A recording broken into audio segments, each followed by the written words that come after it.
Last जो हम लोगों ने टॉपिक पढ़ा था उसमें हमने नर्वस सिस्टम के बारे में कुछ चीजें देखी थी। उसको एक हल्का सा रिवीजन कर लेते हैं, उसके बाद आगे चलते हैं। इसमें हमने देखा था कि नर्वस सिस्टम में जो पूरा वर्क है वो न्यूरॉन्स के बेस पे होता है, और इसीलिए इसको हम न्यूरोलॉजी बोलते हैं, जिसमें नर्वस सिस्टम की स्टडी की जाती है। नर्वस सिस्टम को बेसिकली दो पार्ट्स में डिवाइड किया गया था। एक था आपका सेंट्रल नर्वस सिस्टम सीएनएस, और दूसरा था पेरिफेरल नर्वस सिस्टम पीएनएस, जिसमें सेंट्रल नर्वस सिस्टम में आपके ब्रेन और स्पाइन दो चीजें थी, और पेरिफेरल नर्वस सिस्टम के अगेन तीन पार्ट्स में डिविडेशन हुआ था। एक था आपका सोमेटिक नर्वस सिस्टम, एक है ऑटोनॉमिक नर्वस सिस्टम, और एक है एंट्रिक नर्वस सिस्टम। जो एंट्रिक नर्वस सिस्टम है ये पूरा आपका सेपरेट है, जो डाइजेस्टिव सिस्टम से कनेक्टेड है। एएनएस यानी ऑटोनॉमिक नर्वस सिस्टम, जितना भी आपके मोटर न्यूरॉन्स काम करते हैं, चाहे आपकी कार्डियक एक्टिविटी है, चाहे लंग्स की एक्टिविटी है, चाहे आपके जो बॉडी में बाकी चीजें हो रही हैं जो ऑटोमेटिक फंक्शन कर रही हैं, जो इनवॉलेंट्री हैं, हमारे कंट्रोल में नहीं है, वो ऑटोनॉमिक नर्वस सिस्टम के अंदर आती हैं। और सोमैटिक नर्वस सिस्टम के अंदर वो सारी एक्टिविटीज आती हैं जो न्यूरॉन्स के थ्रू कनेक्टेड हैं, और साथ ही साथ वॉलेंट्री एक्शंस है। वॉलेंट्री एक्शंस का मतलब क्या है? जो ऐच्छिक प्रक्रियाएं हैं। तो सोमैटिक नर्वस सिस्टम जिसमें कि आपके मोटर न्यूरॉन्स इफेक्टर्स का काम करते हैं, जैसे कि जितना भी आपका स्केलेटल सिस्टम का फंक्शनिंग है, जितना आपके सेंसेस रिसेप्ट कर रहे हैं चीजों को, या फिर सेंसेस से आप चीजों को समझ पा रहे हैं, वो पूरी फंक्शनिंग आपकी सोमैटिक नर्वस सिस्टम के बेस पे चलती है, जो कि पेरिफेरल नर्वस सिस्टम का हिस्सा है। जबकि आपका अगर कार्डियक एक्टिविटी देखी जाए, लंग्स की एक्टिविटी देखी जाए, तो ये दोनों ही ऐसे हैं जो आपके वॉलेंट्री कंट्रोल में नहीं है। अगर आप कुछ देर के लिए सांस रोक भी लें तो भी आपके लंग्स में जो एयर पार्टिकल्स हैं, जो ऑक्सीजन है, वो ब्लड में मिक्स होगी ही होगी। जो ऑक्सीजन जो ब्लड से आपकी कार्बन डाइऑक्साइड आ रही है, वो आपके लंग्स में आएगी ही आएगी। तो इसलिए अगर आप थोड़ी देर तक श्वास को रोके रखते हैं तो कुछ देर बाद आपको थोड़ा अनईजी फील होने लगता है, क्योंकि लंग्स में कार्बन डाइऑक्साइड की मात्रा बढ़ने लगती है। इसलिए फिर आपको अर्ज होता है कि आप फिर से एक लंबा श्वास ले पाए। तो ऑटोनॉमिक नर्वस सिस्टम के फिर से दो हिस्से थे, एक था सिंपैथेटिक नर्वस सिस्टम, दूसरा था पैरासिम्पैथेटिक नर्वस सिस्टम। जिसमें सिंपैथेटिक वो है जो किसी क्रिटिकल कंडीशन में आपकी बॉडी के कुछ पर्टिकुलर जो होम्योस्टेसिस है उसको चेंज कर देता है। फॉर एग्जाम्पल, जो हमने पिछली क्लास में भी एग्जाम्पल दिया था, कि अगर आपके सामने कोई शेर आ जाए और आपको अपने आप को बचाना है, तो आपकी बॉडी के अंदर हल्का टेम्परेचर इंक्रीज हो जाएगा, ब्लड प्रेशर इंक्रीज हो जाएगा, ब्लड का सर्कुलेशन बढ़ जाएगा, जिसकी वजह से आपकी बॉडी जो है वो रन कर पाने में केपेबल होगी। यानी कि फ्लाइट और फाइट की कंडीशन में आपकी सिंपैथेटिक नर्वस सिस्टम एक्टिवेट होगा। क्रिटिकल कंडीशंस में आपकी बॉडी की होम्योस्टेसिस को वो चेंज करेगा, जिसके अकॉर्डिंग आपकी बॉडी वर्क कर पाएगी। लेकिन पैरासिम्पैथेटिक नर्वस सिस्टम क्या है, जो ऑटोनॉमिक नर्वस सिस्टम का हिस्सा है, नॉर्मल रूटीन में जब आप रेस्ट और आपकी बॉडी डाइजेस्ट कर रही होती है, उस समय पर जो नर्वस सिस्टम एक्टिवेटेड रहता है, जो नर्व्स एक्टिवेटेड रहती हैं, वो आपके ऑटोनॉमिक नर्वस सिस्टम में पैरासिम्पैथेटिक नर्वस सिस्टम का हिस्सा है। इसके बाद बारी आती है इस चीज की कि जब हमने बोला सीएनएस सिस्टम जो सेंट्रल नर्वस सिस्टम है, वो ब्रेन और स्पाइन से मिलकर बना है। पेरिफेरल नर्वस सिस्टम भी कुछ कंपोनेंट से मिलकर बना है। तो पेरिफेरल नर्वस सिस्टम के जो कंपोनेंट्स हैं वो क्या क्या होते हैं? सबसे पहला होता है गैंग्लिया, दूसरा होता है नर्व, तीसरा है एंट्रिक प्लेक्सस, और चौथा है आपका सेंसरी रिसेप्टर्स। इसको हमने एक स्टोरी बना के भी आप लोगों को कहा था कि आप याद कर सकते हैं। वो स्टोरी क्या थी? नर्व्स गैंग्स के साथ एंटर करी तो सेंसेस ने रिसेप्ट किया। कुछ इस तरह से एक स्टोरी आप बना के याद कर सकते हैं। तो नर्व्स बेसिकली क्रेनियल नर्व्स होती हैं 12, और स्पाइनल नर्व्स होती हैं 31। इनको हम ऑलरेडी डीप में स्टडी कर चुके हैं। गैंग्लिया जिसका मतलब क्या है? जो आपके नर्वस टिश्यूज हैं उनके छोटे छोटे गुच्छे, उनको हम गैंग्लिया कहते हैं। गैंग्लिया जैसे कि नाम ही है उसका, तो गैंग्लिया का मतलब है गैंग ऑफ नर्व्स। ठीक है। उसके बाद एंट्रिक प्लेक्सिस, एंट्रिक है, और पीछे पीएनएस में भी एंट्रिक नर्वस सिस्टम था, तो वो किससे रिलेटेड था? डाइजेस्टिव सिस्टम से। तो यहाँ पे भी आपका एंट्रिक प्लेक्सिस जो है, जितने भी आपके गेस्ट्रो इंटेस्टिनल ट्रैक्ट में जितने नर्व्स अटैच्ड हैं या कनेक्टेड हैं, वर्क कर रही हैं, उनको एंट्रिक प्लेक्सिस में काउंट किया जाता है। और उसके बाद आते हैं आपके सेंसरी रिसेप्टर्स। सेंसरी रिसेप्टर्स क्या हैं? जो आपकी फाइव सेंसेस हैं, टच, विजन, हियरिंग या फिर टेस्ट, तो ये पांचों का जो रिसेप्शन है यानी कि एक्सेप्ट करने का जो तरीका है, एक्सेप्टेंस है, वो सेंसरी रिसेप्टर्स के थ्रू ही होता है। तो ये चारों ही चीजें आपके पीएनएस यानी कि पेरिफेरल नर्वस सिस्टम का हिस्सा है।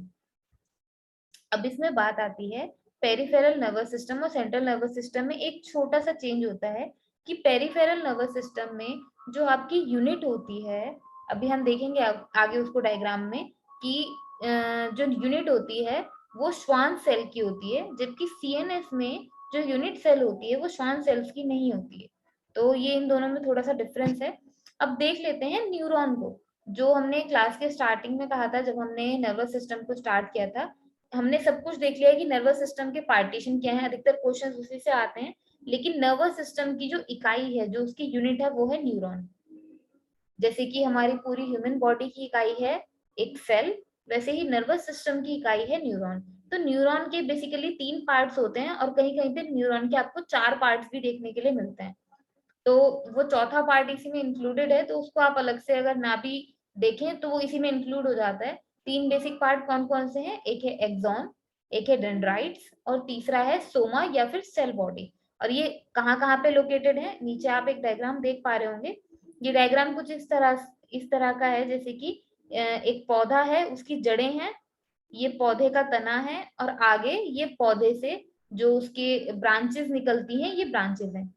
तो ये जो ब्रांचेस हैं जहाँ पे फूल या फल लगता है, ये डेंड्राइट्स हैं। बेसिकली जहाँ पे उसका फ्रूट मिलेगा, जहाँ से वो कनेक्ट करेगा एनवायरमेंट के साथ। जो जड़ें हैं ये क्या है? ये मिट्टी से उस न्यूट्रिएंट को निकालेंगे जिसके थ्रू ये बढ़ेगा। और एक्सॉन क्या काम करेगा? ट्रांसपोर्टेशन का काम करेगा। तो उसी तरह से जैसे कि एक पेड़ का सिस्टम होता है, वैसे ही यहाँ पे इन तीनों का सिस्टम है। अब ये क्या है? ये एक कह लें कि न्यूरॉन जो है एक यूनिट है, ये पूरा एक न्यूरॉन है। तो डेंड्राइट्स इसके आउटर मोस्ट पार्ट्स हैं। ये पूरा जो आगे का पोर्शन है इसको हम सेल बॉडी बोलते हैं या सोमा बोलते हैं। बीच में ये जो आपको थ्रेड लाइक स्ट्रक्चर दिख रहा है जिसमें ये पाइप्स अटैच्ड हैं, ये आपके एक्सॉन्स हैं।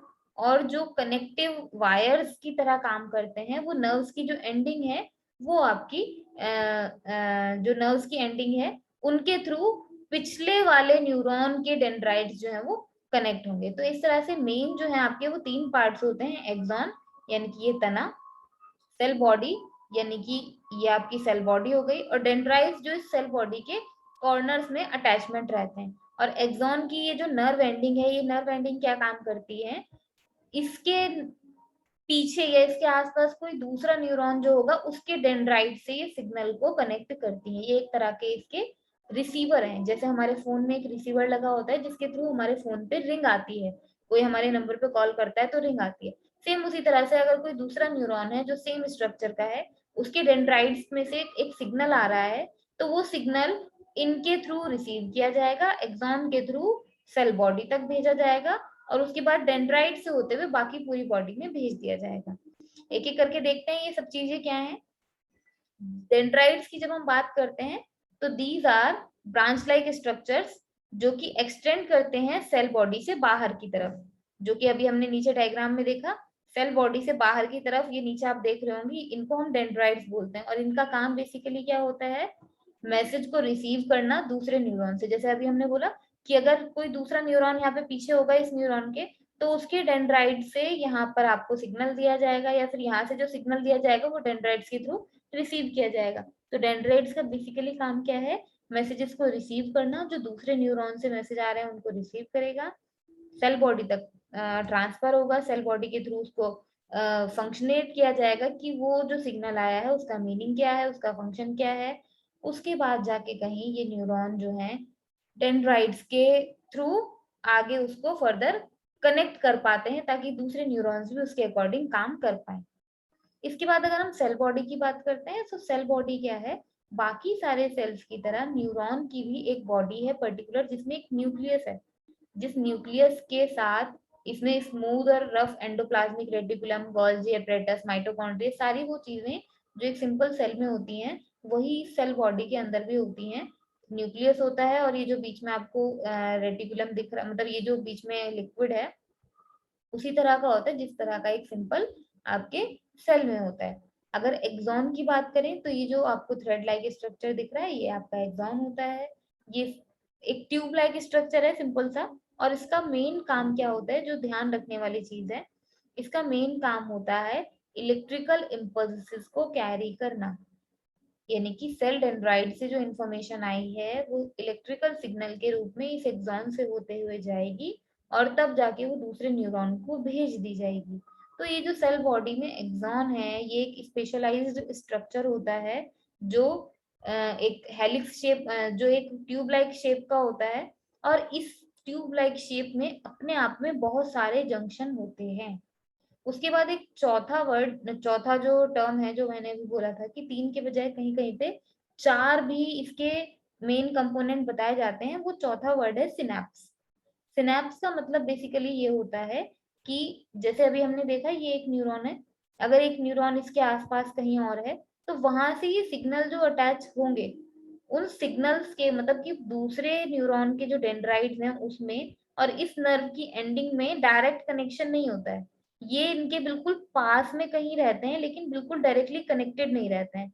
तो वहां से जो ये सिग्नल ट्रांसफर होता है ये बिल्कुल इस तरीके से होता है जैसे कि हमारे फोन्स में एक फोन से दूसरे फोन तक कॉल ट्रांसफर होती है without any wire, without any direct connection, air के थ्रू जो कनेक्शन होता है, सेम वैसे ही यहाँ पे इलेक्ट्रिकल सिग्नल्स के रूप में वो कनेक्शंस होते हैं और इलेक्ट्रिकल सिग्नल के रूप में वो ट्रांसफर होता है जिसको हम सिनेप्स कहते हैं। तो सिनेप्स बेसिकली जो आपका नर्वस सिस्टम है, न्यूरॉन है, न्यूरॉन का पार्ट नहीं है, फिजिकल पार्ट नहीं है, rather it is a type of chemical interaction between the dendrites and nerve ending of any two neurons। तो इसको आगे अभी हम डिटेल में देख लेंगे कि सिनेप्स क्या है। बाकी कहीं कहीं पे 4 इसके पार्ट्स बोले जाते हैं, अदरवाइज न्यूरॉन के जो बेसिक 3 पार्ट हैं वो यही होते हैं, डेंड्राइट, सेल बॉडी और एक्सॉन। अब इसमें एक चीज आती है कि अभी हमने पीछे 2 डायग्राम देखे, इस डायग्राम में एक टर्म लिखी हुई है श्वान सेल्स, एक लिखी है माइलिन शीट्स। बाकी डेंड्राइट क्या है, सोमा क्या है, न्यूक्लियस क्या है ये हमें पता है, नर्व एंडिंग क्या है ये भी हम समझ सकते हैं कि डेंड्राइट से कनेक्ट करने के लिए जो रिसीव करेगा, सिग्नल को रिसीव करेगा। तो श्वान सेल्स और माइलिन शीट्स क्या हैं इनको हम देख लेते हैं। श्वान सेल्स बेसिकली क्या है, these are a type of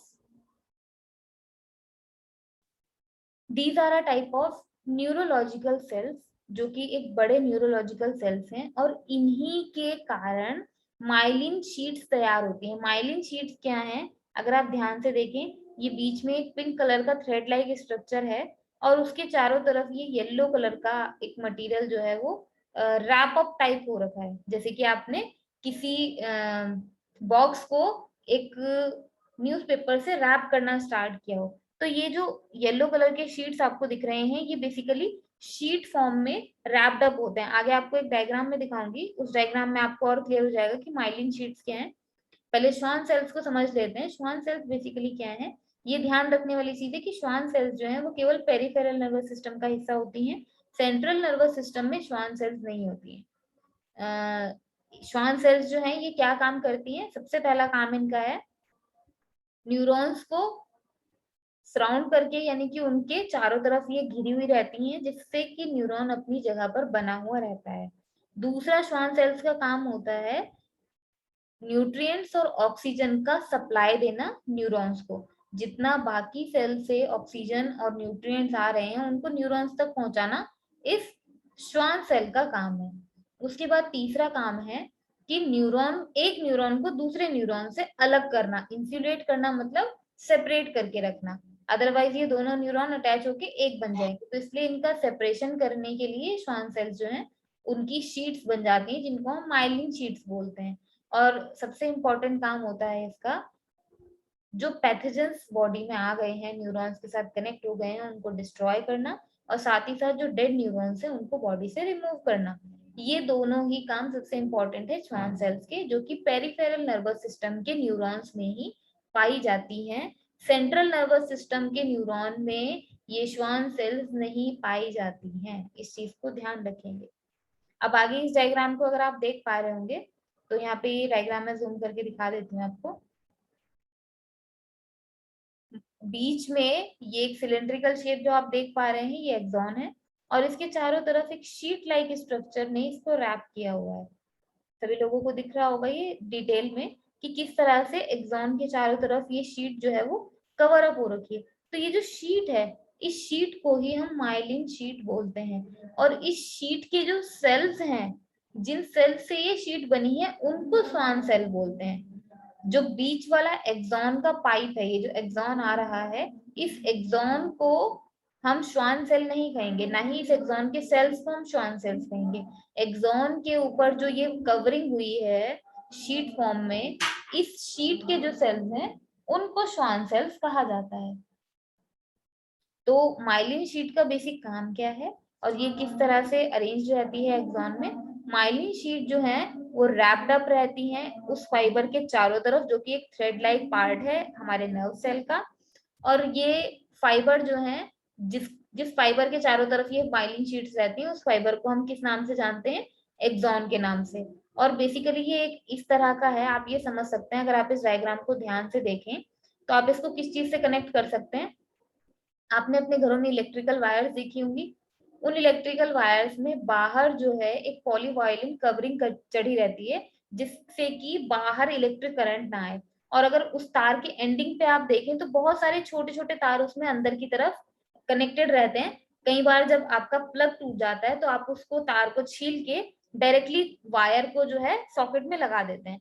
तो ये ऑलमोस्ट उसी तरह का स्ट्रक्चर है, आपके वायरिंग जैसा स्ट्रक्चर है। ये जो अंदर से आपकी वायरिंग्स आ रही हैं, ये है मेन इलेक्ट्रिकल सिग्नल जिसमें फ्लो करेगा। और ये जो माइलिन शीट्स हैं, ये किसका काम करेंगी? इंसुलेशन का काम करेंगी, जिससे कि यहाँ से जो इलेक्ट्रिकल सिग्नल आ रहा है वो बाहर करंट ना छोड़े, बाहर उसका जो है वाइब्रेशन ना आए।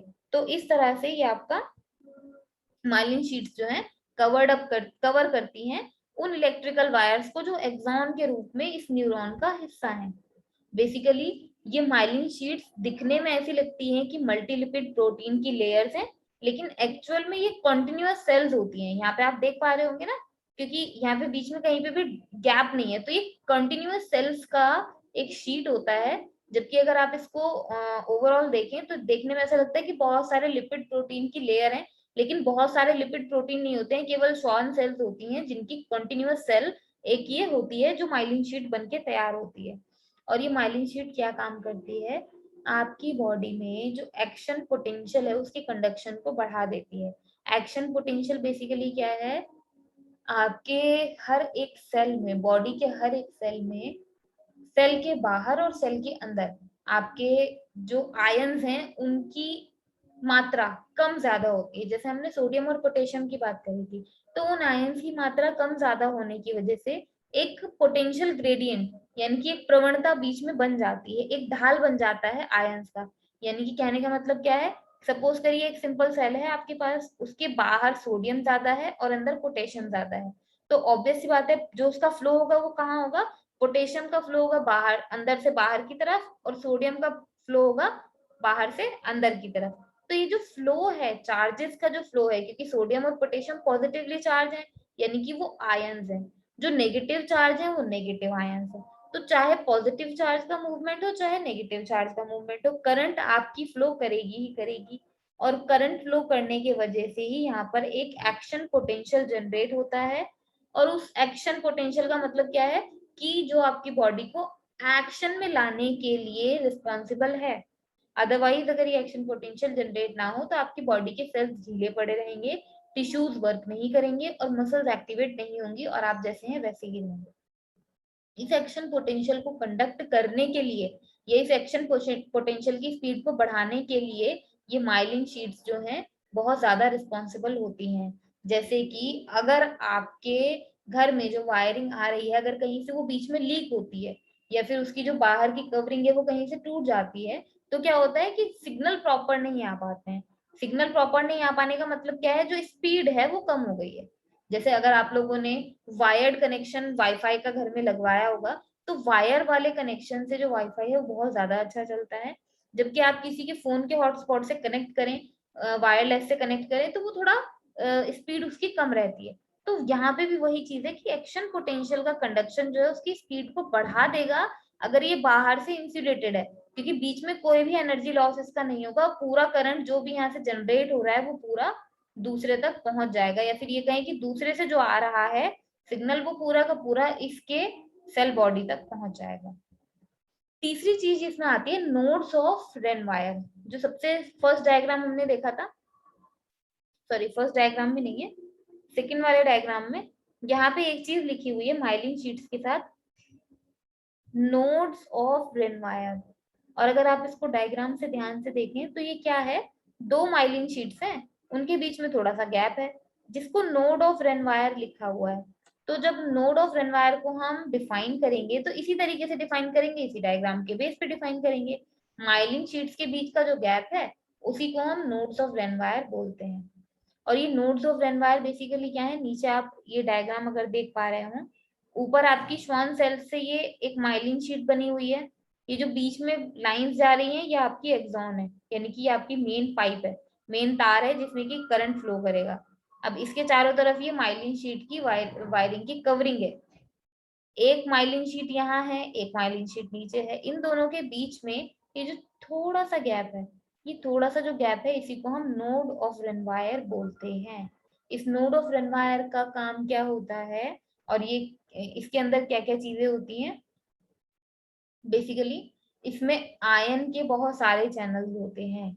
आयन चैनल का मतलब क्या है, जो इस न्यूरॉन के अंदर से बाहर और बाहर से अंदर न्यूट्रिएंट्स का फ्लो करवा सकता है, एक्सॉन के साथ उनको पहुंचा सकता है, एक्सॉन के थ्रू न्यूरॉन की सेल बॉडी तक पहुंचा सकता है। तो वो जो एक एक्सेप्टर और रिसेप्टर वाला काम होता है वो केवल नोड ऑफ रेनवायर से ही पॉसिबल है। नोड ऑफ रेनवायर का दूसरा काम क्या है, एक्शन पोटेंशियल को रीजनरेट करना। रीजनरेट करना मतलब अगर एक्शन पोटेंशियल जो है वो कम हो जाता है, जो अंदर से आने वाला करंट है उसकी इंटेंसिटी कम हो जाती है, तो ये नोड ऑफ रेनवायर उस करंट को रीजनरेट करते हैं और बढ़ा देते हैं उसकी इंटेंसिटी को। सेम उसी तरह से जिस तरह से अगर आप लोगों ने पहले कभी देखा होगा, टीवी चलाने के लिए एम्पलीफायर घर में लगे हुए होते थे, एक ऊपर एंटीना लगा रहता था और नीचे उसका एक एम्पलीफायर होता था। तो एंटीना सिग्नल को कैच करने का काम करता था और एम्पलीफायर उसको एम्पलीफाई करके विजुअल फॉर्म में लाने का काम करता था। तो सेम उसी तरह से ये नोड ऑफ रेनवायर क्या करते हैं, ऊपर से जो इलेक्ट्रिकल सिग्नल आ रहा है अगर उसकी इंटेंसिटी कम हो गई है तो ये नोड ऑफ रेनवायर उस इंटेंसिटी को रीजनरेट करते हैं, एक्शन पोटेंशियल को रीजनरेट करते हैं। तो इस हिसाब से नोड ऑफ रेनवायर के जो मेन काम हुए वो क्या हुए, पहला हुआ कि वो इम्पल्स को जंप कराएंगे एक नोड से दूसरे नोड तक, जो इलेक्ट्रिकल सिग्नल यहाँ तक मिल रहा है उस सिग्नल को यहाँ तक जंप कराएंगे दीज नोड ऑफ रेनवायर, जो कि बहुत ही रिच हैं आयंस में, उनके अंदर बहुत सारे आयंस हैं तो वो इजीली यहाँ से एक सिग्नल को यहाँ तक पास करा सकते हैं। और दूसरा ये सैलेटरी कंडक्शन करते हैं। सैलेटरी कंडक्शन का मतलब क्या है, जो आपके एक्सॉन्स हैं, जो एक्सॉन्स माइलिनेटेड हैं, जिनमें माइलिन की लेयर बनी हुई है, माइलिनेशन हुआ है, उनमें जो कंडक्शन होता है उसी को हम सैलेटरी कंडक्शन बोलते हैं। मीन्स टू से अगर सैलेटरी कंडक्शन एग्जाम में पूछा जाता है तो it is connected with peripheral nervous system, not with central nervous system. This is very important thing to remember कि क्योंकि हम ये जो जितना भी एग्जाम हम पढ़ रहे हैं जिसमें माइलिनेशन है या जो भी है, ये सब आपका पेरिफेरल नर्वस सिस्टम है, क्योंकि हमने श्वान सेल पढ़ा, श्वान सेल की शीट ही ये माइलिन शीट है। अगर किसी नर्व में ये श्वान सेल ही नहीं है, माइलिन शीट ही नहीं है, तो वहां पे सैलेटरी कंडक्शन भी नहीं होगा। तो बेसिकली ये पूरा आपका पेरिफेरल नर्वस सिस्टम में सैलेटरी कंडक्शन होता है। पेरिफेरल नर्वस सिस्टम में ही नोड ऑफ रेनवायर और माइलिन शीट गैप्स पाए जाते हैं और उसी में आपकी श्वान सेल्स पाई जाती हैं। इसके अलावा जो डेंड्राइट्स हैं सेल बॉडी में, ये उन स्टिमुलाइज को रिसीव करने का काम करते हैं और सेल बॉडीज तक पहुंचाने का काम करते हैं। ये मैं ऑलरेडी आपको पीछे डायग्राम में समझा ही चुकी हूँ। और जो सेल बॉडी है, जो मेन सेल बॉडी है, इसका काम होता है सेल्यूलर एक्टिविटी को परफॉर्म करना। सेल्यूलर एक्टिविटी का मतलब क्या है, वही सारी एक्टिविटी जो हमारी बॉडी के सेल्स में होती हैं, जैसे कि एंडोप्लाज्मिक रेटिकुलम था, गोल्जी एपरेटस था या न्यूक्लियस था, वही सारे काम इस न्यूरॉन के सेल में भी होते हैं। न्यूरॉन के बीच में भी एक न्यूक्लियस है, न्यूक्लियस का एक न्यूक्लियोलस है, न्यूक्लियस के बाहर आपके बहुत सारे एपरेटस होंगे, जिसमें कि आपके गोल्जी एपरेटस, माइटोकॉन्ड्रिया, न्यूक्लियोफिब्रिल, जैसे कि आपके माइक्रोट्यूब्यूल्स थे, वैसे यहाँ पे न्यूरॉन की बात हो रही है तो यहाँ पे आपके न्यूरोफिब्रिल्स होंगे। ठीक है, तो इसी तरह से पूरी सेल बॉडी में वही स्ट्रक्चर होता है जो आपके एक सिंपल सेल में होता है। उसके बाद आता है आपका सिनैप्स, जो इसका फोर्थ पार्ट था। सिनैप्स क्या है, नीचे आप क्लियरली देख पा रहे होंगे, ये एक डेंड्राइड है और ये दूसरे नर्व का एक्सॉन है। एक्सॉन की एंडिंग यहाँ पे हो रही है। तो ये क्या है, डेंड्राइट से या फिर ये कहें इस एक्सॉन से जो आपके सिग्नल निकल रहे हैं, ये जो कंपाउंड्स निकल रहे हैं, जो न्यूरोट्रांसमीटर्स हैं बेसिकली, क्योंकि न्यूरोट्रांसमीटर इनका नाम क्यों है, क्योंकि ये न्यूरॉन के सिग्नल को ट्रांसमिट कर रहे हैं, यानी कि एक न्यूरॉन ने जो सिग्नल जनरेट किया है उसे ट्रांसफर कर रहे हैं। तो इसलिए जो भी ये केमिकल हैं जो एक न्यूरॉन के एक्सॉन से निकलेंगे उनको हम न्यूरोट्रांसमीटर कहेंगे। ये न्यूरोट्रांसमीटर निकल के इस बीच वाले गैप में जाएंगे। जो अभी पीछे माइलिन शीट का गैप था, एक ही न्यूरॉन में दो माइलिन्स के बीच का जो गैप था वो है नोड ऑफ रेनवायर, जबकि एक पूरे न्यूरॉन और दूसरे पूरे न्यूरॉन के बीच का जो थोड़ा सा गैप है वो है आपका सिनेप्स। समझ पा रहे हैं इस चीज को, कि दो जो माइलिन शीट्स है उनके बीच का गैप था नोड ऑफ रेनवायर, जबकि एक एक्सॉन और दूसरे डेंड्राइट के बीच का जो माइनर गैप है, ये डायरेक्टली कनेक्टेड नहीं होते, इनके बीच का जो थोड़ा सा गैप है, this is known as synapse. और यहाँ पे आपकी क्या प्रोसेस होती है, डेंड्राइट्स में ये देख पा रहे होंगे आप डायग्राम को अगर डिटेल में देखें, ये एक रिसेप्टर्स लगे हुए हैं, मतलब ये एक्सेप्ट करने के लिए कुछ इस टाइप के शेप्स आपको दिख रहे हैं। जो सिग्नल आएगा वो इनके थ्रू रिसेप्ट किया जाएगा, डेंड्राइट से होते हुए वो इस वाले एक्सॉन की सेल बॉडी में जाएगा, सेल बॉडी उसको रेगुलेट करेगी और फिर उस सेल के एक्सॉन से होते हुए वो उस एक्सॉन के पीछे से जो एंडिंग है नर्व की वहां से निकल के फिर किसी दूसरे डेंड्राइट तक पहुंच जाएगा। तो यहाँ पे मेन काम किसका हो रहा है, आपका न्यूरोट्रांसमीटर्स का। न्यूरोट्रांसमीटर्स बेसिकली सिनेप्स में रिलीज करे जाएंगे, इनके जो बीच में छोटा सा गैप है उसमें रिलीज करे जाएंगे, उसी गैप में वो डेंड्राइट के रिसेप्टर्स पे अटैच होंगे, सॉरी डेंड्राइट्स के रिसेप्टर पे अटैच होंगे और इस डेंड्राइट के अकॉर्डिंग फिर अगला जो न्यूरॉन है वो आपका काम करेगा। तो सिनेप्स के थ्रू ही आपकी जो नर्व्स हैं वो आपस में कम्युनिकेट करती हैं और केमिकल मैसेजेस एक दूसरे को भेजती हैं, केमिकल मैसेजेस एक दूसरे को ट्रांसफर करती हैं। इसका एक एग्जांपल अभी आप सामने देख लेंगे, इसको हम पहले भी कर चुके हैं बट एक बार हम दोबारा इसको देख लेंगे। न्यूरोट्रांसमीटर्स बेसिकली कौन कौन से हैं, केवल आपकी इंफॉर्मेशन के लिए दिया गया है, इसको आप चाहें तो याद रख सकते हैं।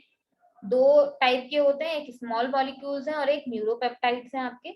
स्मॉल मॉलिक्यूल्स में एसिटाइल कोलाइन, अगर आपको ध्यान हो मस्कुलर जंक्शन में हमने न्यूरोमस्कुलर जंक्शन में जो पढ़ा था, एसिटाइल कोलाइन नाम उसमें बार बार आया था, CO नाम उसमें बार बार आया था, amine acid, nitric acid, ATP और प्यूरिन्स। एटीपी तो बहुत जाना माना नाम है, माइटोकॉन्ड्रिया का जो एनर्जी कंटेंट होता है, और बाकी इन सबको अगर आप चाहें तो याद रख सकते हैं, जैसे एपिनेफ्रिन है या डोपामाइन है। डोपामाइन बहुत इंपॉर्टेंट है जो कि हैप्पी हार्मोन के नाम से भी जाना जाता है।